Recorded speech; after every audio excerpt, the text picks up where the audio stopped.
정부가 화려하게 발표한 부동산 대책. 하지만 자식집 마련 도우려는 부모들에겐 아무 소용 없었습니다. 분양가는 계속 오르고 대출은 더 어려워지고 3개월 후 더 큰 충격이 기다리고 있다는 사실을 그때는 아무도 몰랐죠. 안녕하세요. 저는 올해 68세 김현수입니다. 35년간 직장 생활을 하고 3년 전에 정년퇴직했어요. 평범한 시니어지만 자식들 집 문제 때문에 부동산에 관심이 많아졌습니다. 최근 정부에서 또 부동산 대책을 발표했다고 하더라고요. 저희 같은 부모 세대에게는 정말 중요한 문제거든요. 45살 된 큰아들이 아직도 전세 살고 있어서 걱정이 이만저만이 아니에요. 이번 분석을 위해 정말 많은 시간을 들였습니다. 뉴스 기사 30개 이상 읽는데 20시간, 전문가들 유튜브 영상 보는데 15시간, 과거 정책들과 비교하는 데 10시간, 총 45시간 동안 치밀하게 연구했어요. 왜 이렇게 공부했냐고요? 우리 자식들 미래가 걸린 문제니까 정확히 알고 싶었거든요. 오늘은 정부 발표 이면에 숨겨진 진실이 뭔지 우리 시니어들이 알아야 할 것들을 솔직하게 말씀드리겠습니다. 1장. 화려한 발표 뒤에 숨겨진 공허한 진실. 일요일 저녁에 뉴스를 보는데 정부에서 부동산 대책을 발표했더라고요. 이번엔 뭔가 다르구나 처음엔 기대했어요. 135만 호 공급한다는 말에 우와, 이제 우리 아들도 집을 살 수 있겠네 싶었죠. 하지만 자세히 알아보니 실망스러웠습니다. 가장 큰 문제는 집값이 얼마나 내려갈 건지에 대한 얘기가 전혀 없다는 점이었어요. 지금 서민들이 가장 힘들어하는 게 뭡니까? 집이 너무 비싸다는 거잖아요. 최근에 신도시 분양받으려고 했던 지인 얘기를 들어보니 정말 충격이었어요. 예상했던 가격보다 2억에서 3억이나 더 비싸게 나온 거예요. 그래서 포기했다고 하더라고요. 아, 이래서 젊은 사람들이 집을 못 사는구나 그때 절실히 느꼈습니다.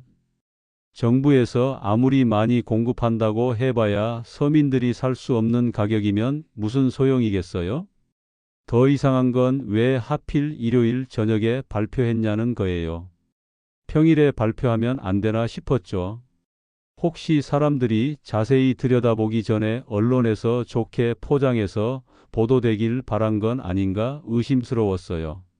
정리하자면 화려한 포장과 달리 서민들이 가장 궁금해하는 집값 문제에 대한 해답은 없었다는 겁니다. 2장. LH 직접 시행. 과연 집값이 내려갈까? 이번 대책에서 눈에 띄는 부분이 하나 있었어요. LH에서 직접 아파트를 지어서 공급하겠다는 내용이었죠. 오, 이건 좋은데? 처음 들었을 때 반가웠어요. 왜냐하면 중간에 건설회사가 이익을 챙기는 부분이 없어지니까 집값이 내려갈 수 있거든요. 예를 들어서 설명해 드릴게요. 지금까지는 정부가 땅을 개발해서 건설회사에 팔고 건설회사가 아파트를 지어서 분양했어요.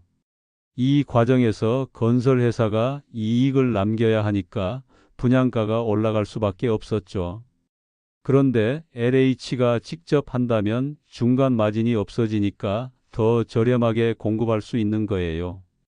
하지만 여기서 문제가 있었어요. 정부에서 구체적으로 얼마나 내려갈 건지 전혀 말하지 않았거든요. 제가 대충 계산해 보니 20억짜리 아파트라면 2억에서 3억 정도는 줄일 수 있을 것 같았어요. 이 정도면 서민들에게 의미 있는 변화죠. 그런데 왜 이런 구체적인 수치를 발표하지 않았을까요? 혹시 실제로는 그렇게 큰 효과가 없을 걸 알고 있는 건 아닌가 의심스러웠어요. 또 다른 문제는 시간이에요. 당장 내년에 서울에 들어올 새 아파트가 부족한 상황인데 LH가 직접 한다고 해서 마법처럼 빨리 지을 수 있는 건 아니거든요. 정리하자면 LH 직접 시행은 좋은 아이디어지만 구체적인 효과와 시기에 대한 설명이 부족했다는 겁니다. 3장. 앞뒤가 안 맞는 대출 규제. 이번 대책에서 가장 이해할 수 없었던 부분이 대출 규제였어요. 정부에서는 대출 비율을 50%에서 40%로 줄이겠다고 발표했어요. 언뜻 들으면 규제를 강화하는 것 같죠? 하지만 제가 계산해 보니 말이 안 됐어요. 왜냐하면 지난 6월에 이미 대출 한도를 6억으로 제한했거든요. 예를 들어볼게요. 지금 은행에서는 아무리 비싼 집을 사도 대출을 6억까지밖에 안 해줘요. 그게 지난 6월에 정해진 규칙이거든요.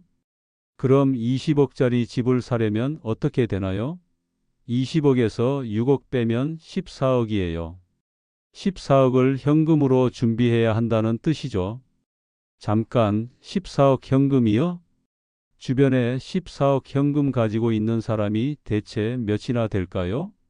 저희 동네에서 30년 넘게 살면서 그런 사람 본 적이 없어요. 우리 아들도 15년 직장 다니면서 모은 돈이 고작 3억 정도인데 14억이라니요? 이게 현실적으로 가능한 얘기입니까? 평범한 직장인이 14억을 어떻게 모아요? 월급 받아서 생활하고 나면 얼마나 남겠어요? 연봉 1억 받는 사람도 세금 내고 생활비 쓰고 나면 1년에 2천만 원 정도밖에 못 모을 텐데 14억 모으려면 70년이 걸려요. 70년이요. 그런데 이번에 정부에서 뭐라고 했냐면 40%까지 대출해 드릴 게요라고 했어요. 20억짜리 집에 40%는 8억이에요. 그럼 지금 6억보다 2억을 더 빌려준다는 얘기 아닙니까? 이게 말이 됩니까? 6월에는 대출을 줄이겠다고 해놓고 이번에는 더 늘려주겠다는 소리거든요. 더 황당한 건 30억짜리 집 같은 경우예요. 40%면 12억까지 대출받을 수 있다는 건데 지금은 6억으로 막혀 있다고요. 정부 말이 앞뒤가 안 맞는 거죠. 우리 아들도 집 사려고 은행에 가봤는데 담당자가 요즘은 6억이 최대예요라고 하더라고요. 그럼 이번 발표는 뭐란 말입니까? 혹시 정부가 다른 계획이 있는 건 아닐까 생각해 봤어요. 지금은 강남 위주로 규제하고 있지만 앞으로 다른 지역도 규제할 계획이 있을 수도 있거든요. 마포구나 성동구 같은 곳도 집값이 많이 올랐으니까 규제 지역으로 묶을 수 있을 거예요. 그럼 이 지역들은 40% 제한을 받게 되겠죠. 하지만 이런 계획이 있다면 왜 명확하게 설명하지 않았을까요? 국민들을 헷갈리게 만들 필요가 있나 싶었어요. 정리하자면 대출 규제 내용이 기존 정책과 앞뒤가 맞지 않아서 정부의 진짜 의도를 알기 어려웠다는 겁니다. 4장. 전세대출 규제의 허점.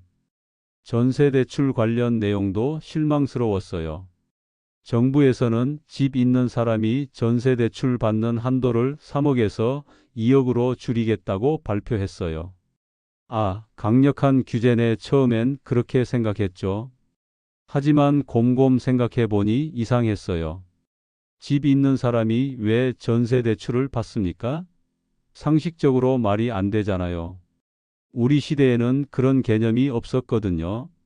집 있으면 그 집에 살고 집 없으면 전세 얻어서 사는 게 당연했죠.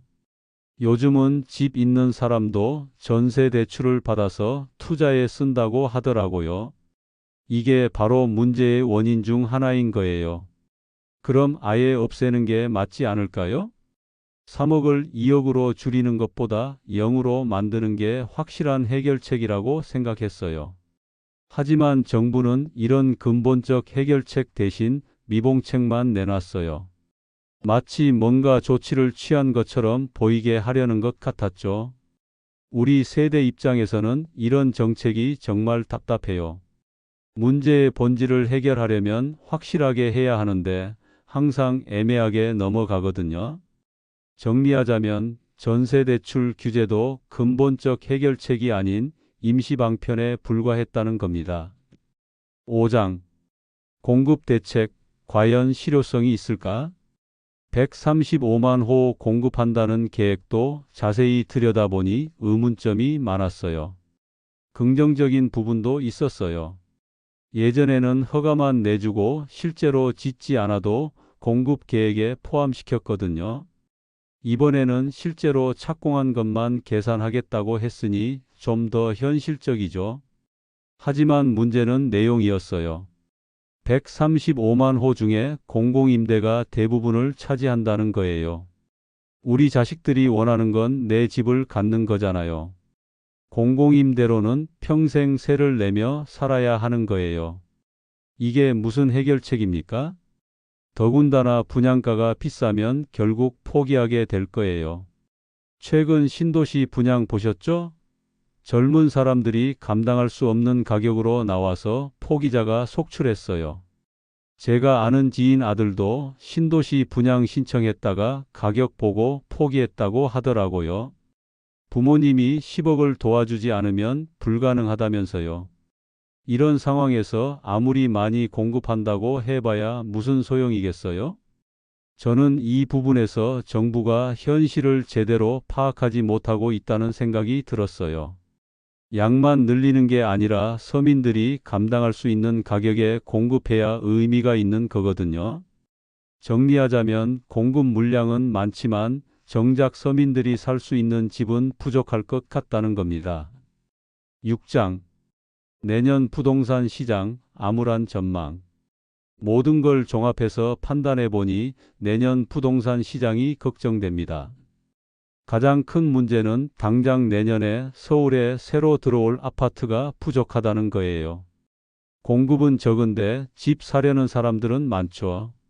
이런 상황에서 집값이 안정될 리 없어요. 우리 아들 같은 40대들이 가장 힘들 것 같아요. 이제 나이도 있고 아이들 교육 때문에 집이 꼭 필요한데 갈수록 집값은 올라가고 대출은 어려워지고 있거든요. 정부 대책으로는 이런 근본적인 문제를 해결할 수 없어 보여요. 오히려 시간만 낭비한 셈이죠. 더 걱정되는 건 젊은 세대의 절망감이에요. 아무리 열심히 일해도 집 한 채 마련하기 어려운 세상이 됐거든요. 우리 때는 어땠습니까? 30대 초반이면 작은 집이라도 하나씩은 있었어요. 물론 그때도 쉽지 않았지만 지금만큼 절망적이지는 않았죠. 요즘 젊은이들 보면 정말 안타까워요. 결혼도 미루고 아이도 안 낳고 집 때문에 인생 설계가 다 틀어지고 있어요. 정부에서는 이런 현실을 정확히 인식하고 더 근본적인 대책을 내놔야 해요. 지금처럼 겉만 번지르르한 정책으로는 문제 해결이 안 됩니다.